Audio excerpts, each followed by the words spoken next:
Dr. Johnson was the founder and chief executive of a private student loan company, Reunion Student Loan Financing Corporation, before assuming his official role with the department.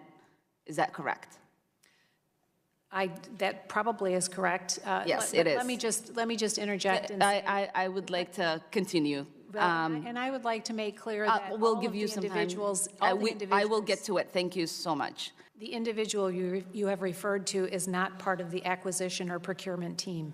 Hey everyone, welcome back to the channel. So, you just saw the opening of this exchange. What we have here is a classic example of political theater. Representative Ilhan Omar comes out swinging, trying to set up this big gotcha moment against then Secretary of Education Betsy DeVos. On the surface, it sounds serious. She's throwing around terms like conflict of interest and billions of taxpayer dollars.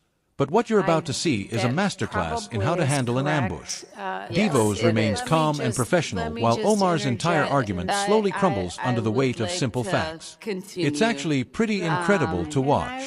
We're going to play the full clip, and then we'll break down exactly how Secretary DeVos not only defended her position, but completely turned the tables on the narrative Omar was trying to spin. If you enjoy seeing political gamesmanship fall flat, do me a favor, hit that like button, subscribe to the channel.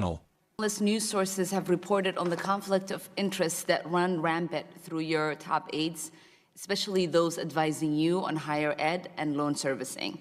When responding to questions about these conflicts, you have failed to adequately convince Congress and the American people that these conflicts do not interfere with the billions of taxpayer dollars flowing from education to corporate interests.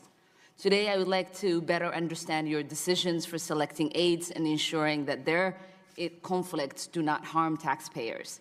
Last May, 4 of my colleagues on this committee sent your general counsel a request for information about conflict of interest surrounding your $2 billion next-gen loan servicing solicitation. Given that this solicitation is given, I would like some information about the team that's leading it. Does Dr. A. Wade Johnson, is he the one that's spearheading this solicitation? Dr. Johnson is head of the Next Gen Initiative. All right. According to New York Times investigation, Dr. Johnson was the founder and chief executive of a private student loan company, Reunion Student Loan Financing Corporation, before assuming his official role with the department. Is that correct? That probably is correct. Yes, it is. Let me just interject. And I would like to continue. And I would like to make clear that we'll give you some time. I will get to it. Thank you so much. Dr. Johnson was also the executive at the two financial services companies, First Data Corporation and TSYS. Additionally, Dr. Johnson was hired at least one other TSYS veteran, Mr. Patrick Fox. Have any of Dr. Johnson's previous employers bid on elements of next-gen solicitation? Congresswoman, all of my staff, all of my team at the Department of Education and Federal Student Aid has gone through their ethics process, has taken and takes their ethics obligations very seriously. We don't have conflicts, and we will not be conflicted. We continue to have a robust screening process, and can stand and be very resolute about that.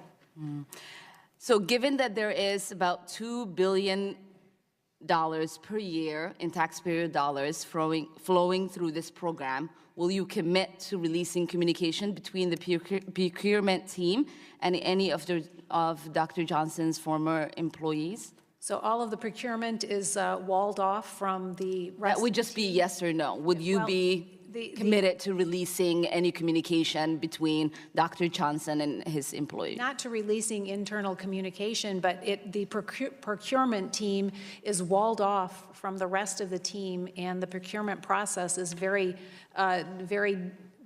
definitely prescribed as to how it has to happen. That has not clearly answered my question.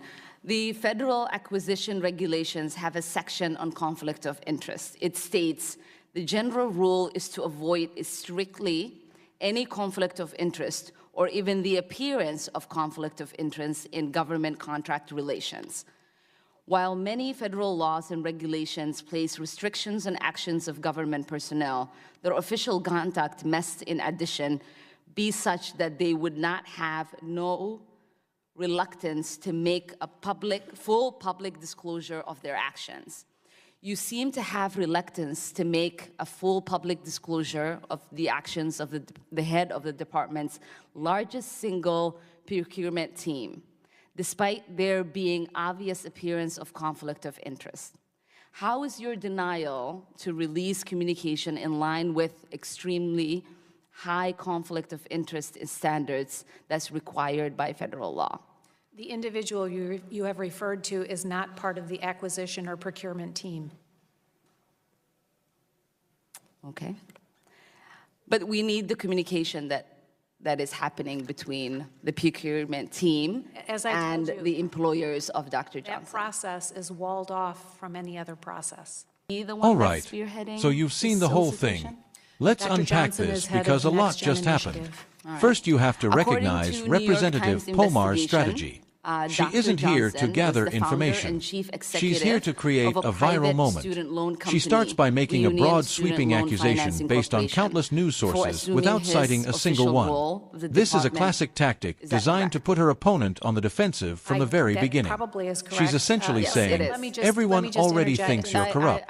Now prove you're not. Then she zeroes in on one person, Dr. A. Wayne Johnson. She reads his resume as if it's a criminal record. She points out that he worked for private financial companies before his government role. But think about that for a second. Who would you rather have leading a multi-billion-dollar loan servicing initiative? A career bureaucrat with no real-world experience or someone who actually understands the industry inside and out? Her accusation is that he's qualified for the job. It's a bizarre line of attack. Now, let's talk about how Secretary DeVos handled it. She didn't get rattled. She didn't get angry. She just calmly and repeatedly stated the facts. When Omar tried to interrupt her, DeVos held her ground and made her point. She explained that every single person on her team, including Dr. Johnson, goes through a rigorous ethics process. This is the official procedure. She didn't get dragged into the mud about one person's employment history. She elevated the conversation to the actual policies and procedures in place that prevent the very thing Omar is accusing them of. That's how you handle a loaded question. But here is the real turning point. This is where the whole thing falls apart for Representative Omar. When she realizes the direct conflict of interest charge isn't sticking, she shifts gears and starts quoting the federal acquisition regulations about avoiding even the appearance of a conflict. This is what politicians do when they don't have facts. They argue about feelings and appearances. She demands that release internal communications, trying to frame her as secretive. And then Secretary DVOS delivers the knockout blow. It's so simple and so devastating. She just says, the individual you have referred to is not part of the acquisition or procurement team.